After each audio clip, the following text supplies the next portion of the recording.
Okay, welcome back to our next episode of our 455 Pontiac engine build. This is our Pontiac 455 engine block. It's completely machine cleaned, ready to go together. We got the cam bearings in it.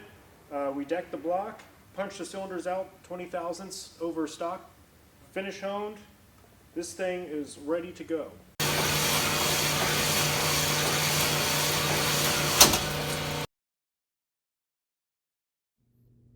If you've watched the previous episode of this where we machined and assembled the heads, you recognize this machine. It is the same Storm Vulcan we used to take the material off the mating surface of the cylinder heads as well as the intake side of the cylinder heads. So we're doing much the same process here with the engine block. This is what you would call decking a block.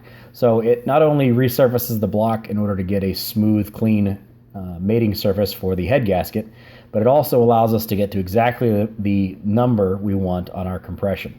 On this motor, we were aiming right at 9.5 to 1, which is pretty safe for a cast iron motor that's going to be running on pump gas. Now, because this is a Storm Vulcan and we are removing quite a bit of cast iron off of these blocks, it does make a couple of passes in order to get that amount of material off of there. So it is a little bit of a process and it does take a little while. Fortunately, you're watching this in time lapse and not having to sit there in the shop and watch this thing go over and over and over again.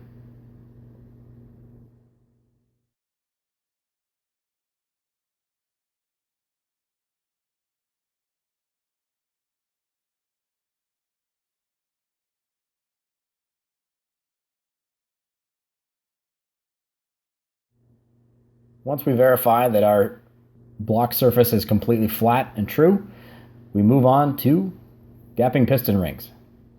So in this process, we fit the piston rings in here, and they're also file to fit rings. So we can adjust the amount of ring gap that we have to make sure that we get a good seal against the cylinder walls, but not overlap when they expand when they get heated up. We've got everything set up here. We're not actually putting this motor together in the machine shop. We set up a special area just for this guy, for this episode, for your enjoyment. This is our Pontiac 455 block, and this is the rest of the motor. Okay, this is our factory Pontiac 455 crankshaft we are reusing. It is internally balanced, micro-polished, oil holes chamfered. Internally balancing this crank means all the weight correction is done physically to the counterweights of the crank. This allows for use of neutrally balanced flywheel and harmonic dampener. Those copper-colored items on the rod journals are called bob weights. They simulate the weight of the moving lower end parts. These are our new Eagle connecting rods, SRP pistons, Hastings rings, already fitted on the pistons, gapped. We didn't show it, but we had to hone the pin end of the rods to achieve proper clearance between it and the wrist pin. Having too much or too little clearance can result in major engine damage. This job can be tedious, but is very important. Cleveite bearings, rod bearings, main bearings. We're using main caps and main bolts. Pro Gear timing set. BOP rear main seal. Way better than the traditional rope seal style. Fuel pump eccentric. New dampener for our neutrally balanced crankshaft. From the factory, these have a weight on them. Melling high volume oil pump pickup. Our custom ground flat tappet camshaft from Comp Cams. Factory timing cover. New water pump that you saw on the Dyno that we replaced. This is the factory valley pan. These are Manley rocker studs. These are longer and allow the rocker arms to ride on the shank instead of the threads. These are for cylinder head parts, retainers, springs, seals, the cups to locate the springs. These are heavy duty, severe duty Manley stainless valves, intake and exhaust. First head, second head. Here's our fully finished and machined cylinder heads. Multi-angle valve job. We replaced the seats and the guides. These are our roller tip rocker arms. poly locks. We don't have push rods yet because until we get the cylinder heads on the block, we have to measure for those. Our intake manifold we were using previously, same distributor we were using before, and the same carburetor we were using before. As we've walked you through every single part of this process so far, we're going to walk you through the end of it. Joe and I are going to get this engine assembled here. We're going to walk you through the entire process. We're going to cut back and forth between time lapse and real time. When we get to the point where we're installing something new, we'll walk you through the process, exactly what we're doing. Sit down, have a bag of chips. This is going to take a bit. Enjoy. And we're going to be using assembly lube that Alex Taylor gave us at the PRI show. Provided AFR airflow research, cylinder heads. Hopefully it works good. If not, Austin's going to be pissed.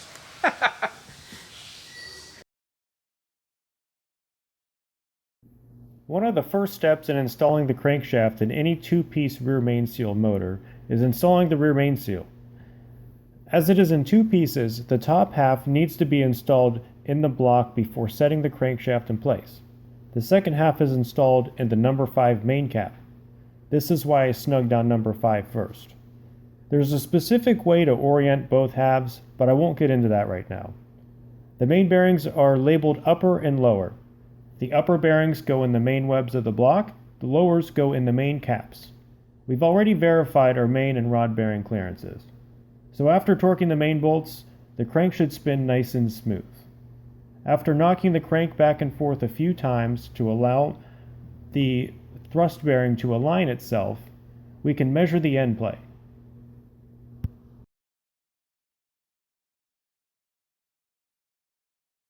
We just got the crankshaft in. We've got about 4 thousandths of thrust end play, which is good, and turns over real nice and smooth. Everything's all torqued up, so we're ready to start installing rods and pistons in this guy, which is what you're going to see next.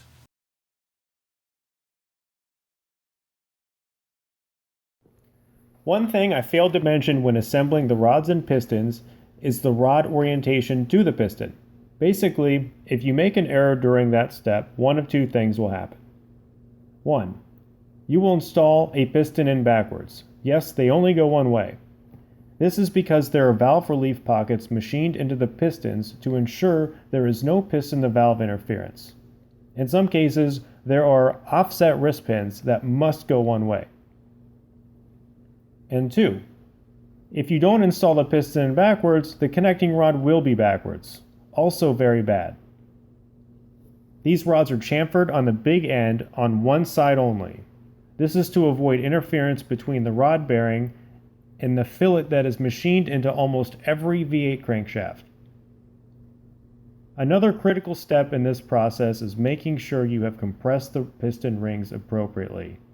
Failure to do this can result in bending a ring outside the ring groove and ruining the cylinder wall.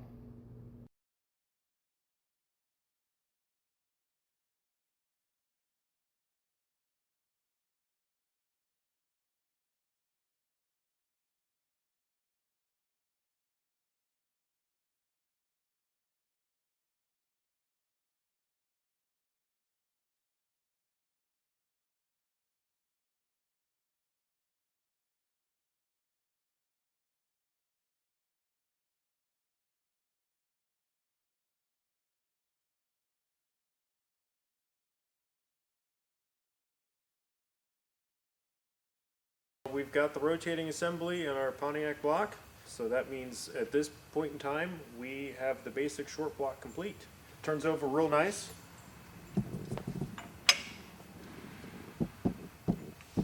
And there you have it.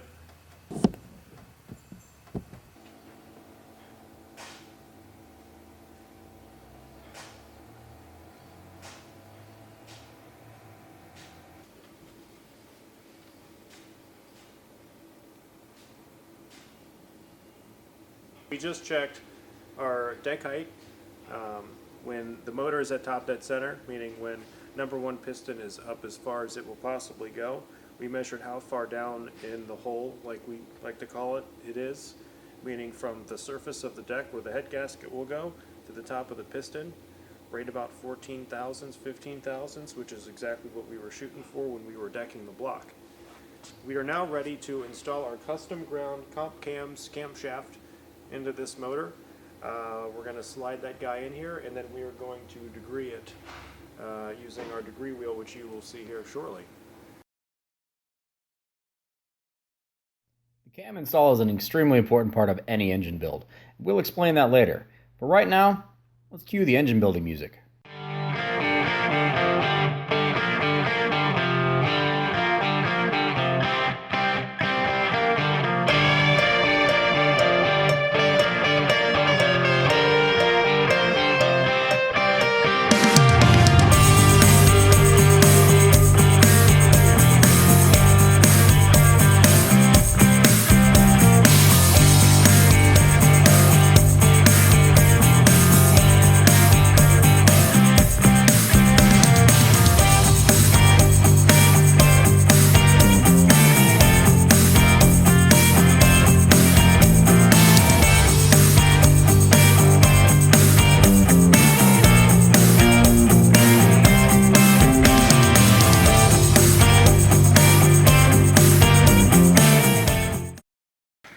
Okay, so what we're doing now is we are checking and verifying where the intake lobe center is. In other words, we're degreeing the camshaft. The way that we check this is we have a dial indicator on number 6. You probably can't see it. Number 6 and number 1 come up to top dead center at the same time. So when number 6 comes up to top dead center, I've already done this, but we calibrate the wheel, so we set the wheel at 0. When you watch the gauge on the dial indicator and it stops moving, and you get to the point where you're turning it and the needle stops and you move it just a little bit more, that usually counts for about half a degree. So I calibrated the wheel for half a degree at top dead center. What we're going to do is, I've got the cam card here, and the lobe lift, not the gross valve lift, but the lobe lift, meaning how much will the lifter come up from riding on the base circle to the highest point of the cam lobe. The lobe lift is 327 thousandths. So we're going to rotate the motor, and when we get to 50 thousandths before max lobe lift, we're going to record what degree we're at, the crankshaft is at. We're going to check it again when we're 50 thousandths after max lobe lift. So we're on the base circle of the camshaft right now. As you can see, the lifter's all the way down and it's not moving. When we start to come up on the lobe, you'll see the indicator start to move. That's when we start opening the intake valve.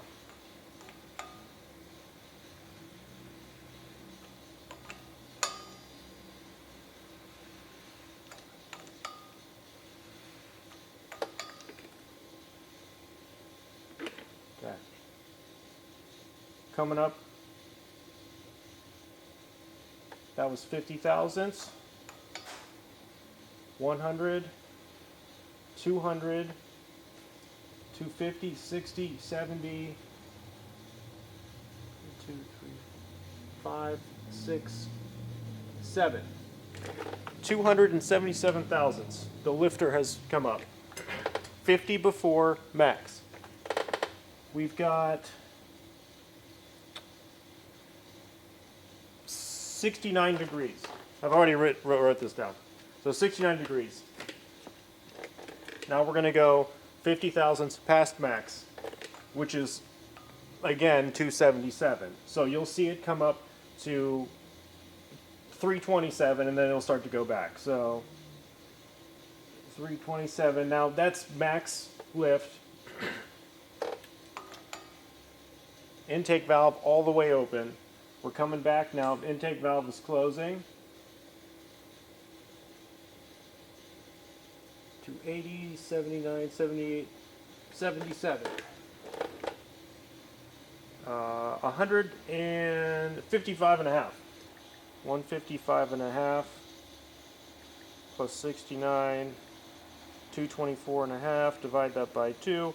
That means our intake lobe center line is at 112.25. That's too far advanced.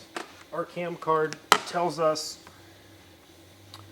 install it at 108.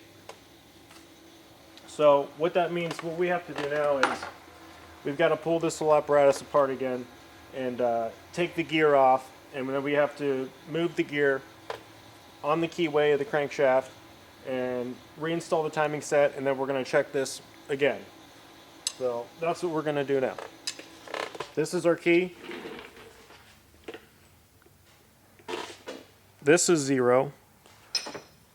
Cam sprocket also has a mark. So when this is set up at 0, we line this dot up with the keyway on the crankshaft, but we use this dot here to line up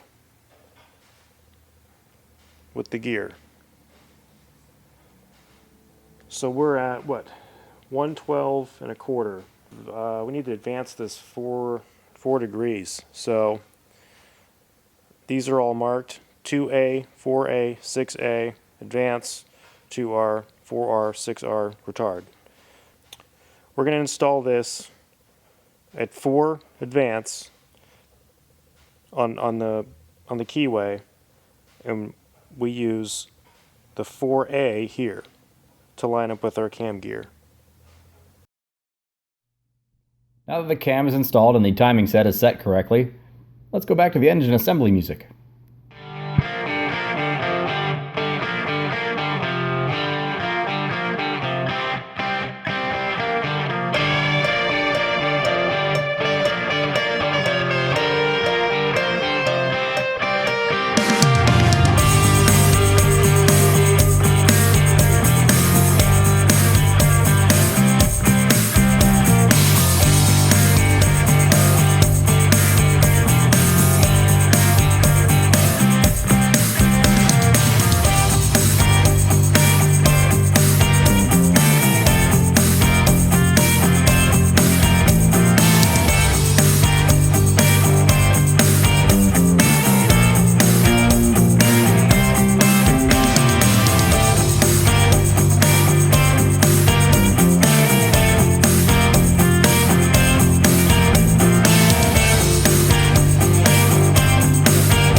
So you just saw me setting up the pushrod guide plates to achieve proper rocker arm geometry.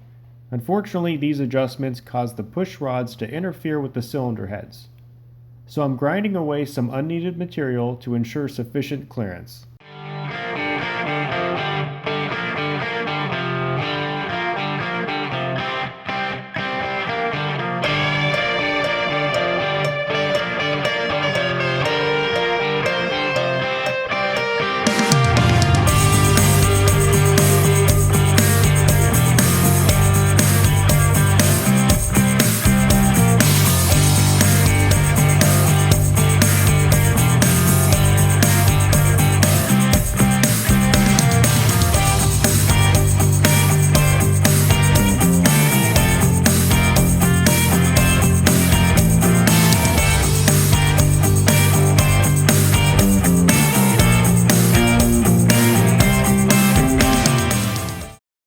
So you saw this entire process. There you go. Hopefully you've enjoyed that and made it to the end here. So it is time to finally run this thing on the dyno. As you can see, it's still ugly as sin. It is what it is. It's still one of the ugliest things I've ever run here. You watch Joe put this thing together. He can talk about everything that's in this thing. As you saw, we didn't do anything super tricky. It is still running the quadrijet that we put on originally and we ran before. Full disclosure, this has been remetered and rejetted in order to handle what we're doing now. When we ran it originally, it was leaning out pretty badly, and we knew it wouldn't be able to handle what we're doing with this thing now. So this has been modified. It is still the original quadrijet that was on there, but it has been upgraded to be able to handle what we did with it. It was lean the first go around. Right. When we ran it stock, and it's just even worse now. So it wasn't even feasible to even try and use it. So. Yeah, you sent it to your guy, and he's tuned it up and fattened it up a little bit, and it should work with the program now. So essentially the specs on this, for anybody who's a Pontiac person, this is set up for a 1974 455, like an HO setup. That was basically the beginning of the unleaded fuel era and still on the end of the 455 era. So that's what this setup is based off of. And I'm thinking it's probably going to do pretty well as far as our fuel goes. Obviously, we don't have great fuel control over things as far as with what you would have with an EFI setup, but I think this will get us where we need to be. After we're done with this, we are going to do a couple of other tests. This is running directly off the intake manifold. After that, we are going to swap to a spacer setup and run a little bit of a taller spacer here and see what that does. Yes, a 1-inch spacer, which should show us, see what we're going to see. We're going to guess it's going to give us some more horsepower and get rid of some torque. We'll see what it does. After that, we're also going to run it on their house Demon carburetor, which is has never failed us. It has worked fantastic on every single motor we put it on. I think we discussed that in a previous video, but anything from a small block Chevy to almost 700 cubic inch or 600 cubic inch big block Chevrolet. It's done flawless. It's like, I don't know what's in it. We're not going to touch it. We're not going to spray it. It just works great wherever we use it. Race fuel, pump gas, it doesn't care. It just works. So that'll be kind of our baseline, and we did run the Oldsmobile 455 on that That's right. Demon carburetor. So that way we can compare the old versus the Pontiac Yeah. on the same carburetor. Yeah, that's true. Now that was an aluminum headed beast, but that's a different story. So as she sits, it is what it was before. It's just got all new guts on the inside of it. Nothing super tricky. If you haven't watched the other series as far as all of the build goes on this, please do so. It's been a hell of a process, a long one, but I think we're going to be real happy with what it does. And the best part about it is we're not going to worry about it grenading itself. Reliability is the biggest thing that we were looking for with this. Not just raw power. We want more power, but we wanted reliability out of this thing. As we talked about in the previous episodes, we just weren't 100% confident in it. So. And we've run this and we've broken it in, and we actually just changed the oil in it. And if you remember from the first episode where we ran this right out of the chute, we changed the oil in it, and without even running it, immediately turned. Yeah, it was just horrible. We drained the braking oil out about 15 minutes ago, and it looks like brand new oil. So. All right, let's see what she does. Let's do it.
Alright, so all of our runs are done. We ran it originally, just pulled it right out of the car, swapped out the distributor, and ran it. And it did pretty well. It made 335 peak horsepower and 465 foot-pounds of torque. As you can see from the graph, it made it, but it didn't do it for a long period of time. When we were at 3,400 RPMs, we made peak torque as it was out of the car. After that, you can see it falls off pretty steadily all the way up to 5,500 RPMs. It's a Pontiac, it doesn't need to go any further than 5,500 RPMs. The horsepower curve was a little bit more attractive. It was much more of a kind of a bell curve. We didn't have anything really badly fall off until that same 5,500 RPMs, but you made peak power at 4,000 RPMs and you made 326 horsepower. So what Joe and I have been discussing over this entire period is it's not necessarily about the peak torque number or the peak horsepower number. It's how you can make that number over a longer period of time so you can enjoy that power for a longer power band. Your power curve. Right. So Joe was talking just off camera here a minute ago, and I'll have you re-explain that. What I was explaining is when before we rebuilt the motor, as Austin just said, our peak torque was right here at maybe 3,400 RPM, and it falls on its face. Well, not falls on it, but it just drastically falls. And the result of that linear drop in torque resulted in a pretty much flat horsepower line, which isn't a bad thing, but it only made like a little over 326 horsepower. So what we decided to do is spec out a camshaft that was not only going to improve torque, but move torque further down the power curve. So we increased the peak amount of torque and we moved the peak further down the RPM range, which is naturally going to allow the motor to make more horsepower, since torque or horsepower is a function of torque in RPM. So rather than having the motor peak at a high torque number and then fall off, it now makes more power, more torque than it did at peak. And then when it peaks this time around, it's at 515 foot-pounds of torque versus 465. Yeah.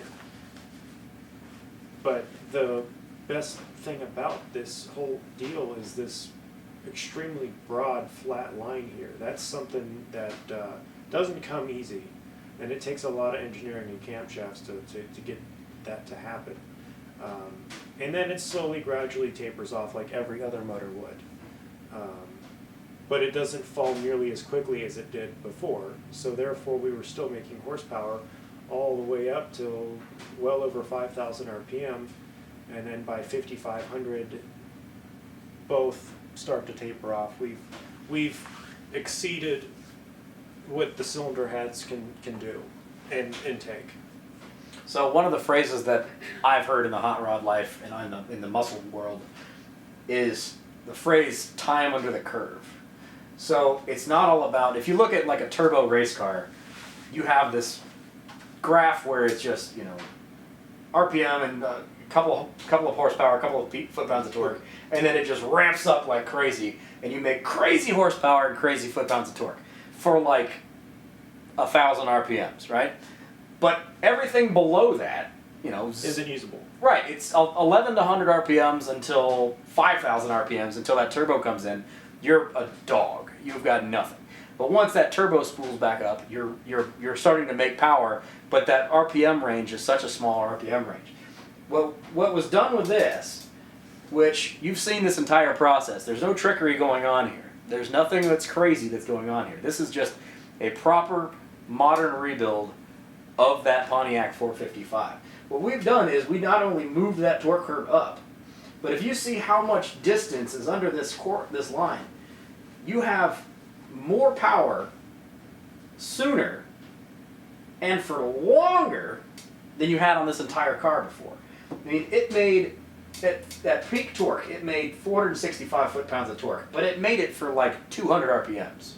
I mean, it's literally a peak. Yeah. When you say peak, that is a peak. But on the new motor setup, it makes 465 foot-pounds of torque at lower RPMs, at 3,300 RPMs or so. And it makes more than that all the way out to 5,000 RPMs. So instead of making it for 200 RPMs, we make it for more than 2,000 RPMs. And that's the difference of what this will make in a drivable car. And again, we spoke with off the camera, we didn't build this thing to make stupid power numbers. We didn't build it to make, I mean, we would have spec'd it out completely differently to make, Oh yeah. Dyno Queen numbers. Yeah, we could have really hyped it up, but Right, we wanted. I mean, this is exactly what we wanted to show. right. And the interesting thing here, I think, is so this thing, it peaked at 465 foot-pounds of torque or whatever, but I mean, it's still making like probably 460 foot-pounds of torque at 5,000 RPM. At 5,000 RPM, this thing was nosediving below 300. So that alone, I think, is interesting. Your crossover, your 52-52 crossover, there versus here, we're below 300 horsepower by that point. At 52-52, we're at probably 435 horsepower. Right, and torque. Yeah, We're at 430. We're at 430 foot-pounds of torque and 430 horsepower at 52-52. At 52-52 here, we're at 300 of each. not even. Yeah. Well, yeah, pretty much. So we gained 130 foot-pounds of torque and 130 horsepower. Right. But since we were able to make this torque and we were able to stretch it out so long, we now have this really nice gradual power curve where you've got from 4,000 RPM till breadline, you're making over 400 horsepower. That's awesome. And from 3,300 RPM till 4,000, 4,500, we're making over 500 foot-pounds of torque. So your window of playtime here is so much larger than what you had before. Right. So this is the graph for running on that Demon. Yeah.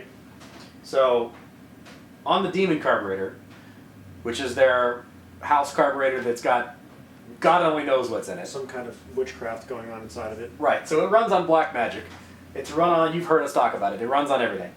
It made 436 horsepower and 515 foot-pounds of torque. And it had a very sexy curve. It was gorgeous. But we want to promise to show you the difference between the Quadrajet and the Quadrajet. Same Quadrajet. So we have run it on that same Quadrajet that was rejetted. Rejetted, remetered to be able to handle more of what we were going to throw at it. So this is the graph from the Quadrajet that was on there before that's been remetered and rejetted.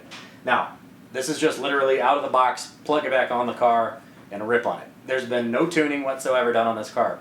There are some issues that we need to iron out on this carburetor, but even as it sits, we still have that same setup as far as with the Demon goes. We have a much higher torque curve.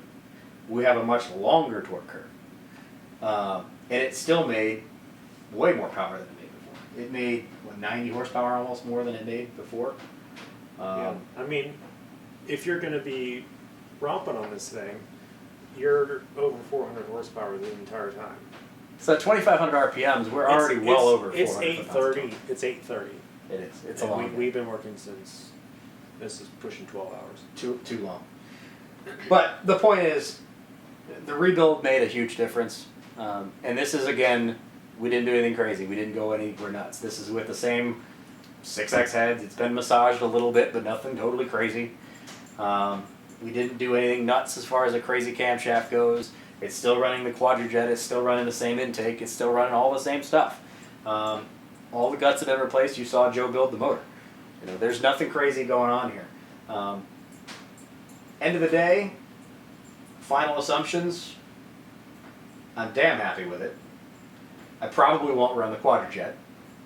I highly recommend you don't. Just because it's a Quadrajet and they have a little bit of a bad reputation for a reason. But what's funny is The Quadrajet, even not performing at optimal power, Still give you a dollars to dollars, was only 13 horsepower difference, or 20 horsepower difference between the Quadrajet and the Demon.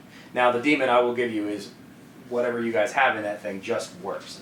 It just works. Yeah. The Quadrajet, if we do some tweaking with it, probably will just work. Oh yeah, I mean there's stuff, there's some left on the table. But what's funny is the fact that it ran perfectly last night. Yeah, I know. We basically did nothing to it between last night and today, and reran it again, and it's all sorts of pissed off. Yeah. Which is funny. That's not exactly how you want things to go. But again, it's also a case for, like you were saying, going to EFI, because you want to come out every day and you want to turn the key over and your car crank up and behave the way it's supposed to behave. Yeah, and this is going to be an extremely fun street car. Oh, for sure. This, that performance that you're seeing there is just going to be an absolute ball. I mean, you've got so much torque under your foot at pretty much any moment in time. And for a long time. Yeah, with a low stall and whatever gear you got in that thing, I mean, it's going to be just an absolute blast. Right.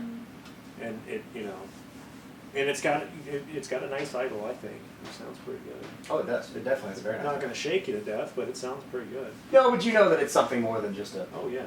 a stock old Pontiac. Yeah. Put some nice, good flowing 2.5-inch pipes on that thing. Run them out the back, and I think I'll stick with my little Firebird turn downs in the back. Yeah, you can do that. Yeah.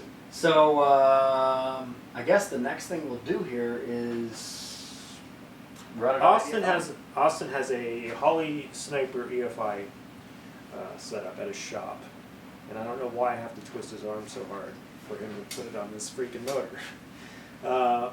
Because we know it's going to run better. It's going to make more horsepower, and it's going to run smoother, and it's going to be more consistent than the Quadrajet. I don't know if it'll make more than the Demon, just because the Demon is a total badass. Okay. But I wouldn't be surprised if it did though, because the Demon's not set up. I mean, the Demon was running lean too. It wasn't really, the Demon's. That thing's really more set up to do like a 500 cubic inch Big block. Right. Something that's going to make 600-700 horsepower.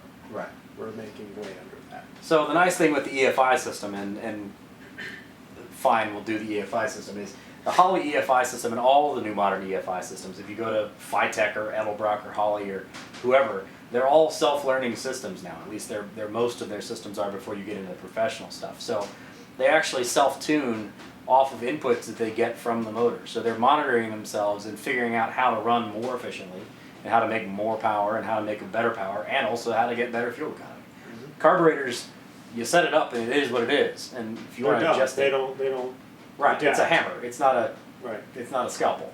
Whereas an EFI system can adjust itself constantly and learn your driving habits and learn the habits of the motor. So a lot of times what you'll find in the EFI world is it won't necessarily make any more peak power than a well set up, tuned up carburetor will, but your off peak power numbers will be smoother. Yeah. Your drivability will be smoother.